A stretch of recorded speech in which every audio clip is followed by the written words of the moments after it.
Martın 21-i Azərbaycan xalqı Novruz bayramını qeyd edir.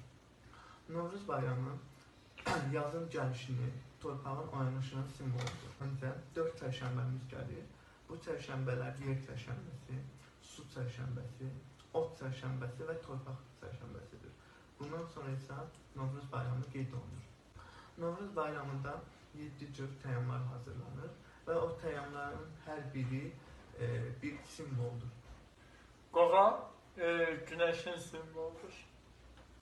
Səməni isə təbiətin oyanışından xəbər verir. Və bu bayramda hər kəs öz yaxınlarını, qohumlarını, qonşularını ziyarət edir, yaşlılara ziyarətinə gedirlər və bir-birlərinə xoş münasibət, isti münasibət bəxş edirlər və bütün küsülülər bu bayramda barışır.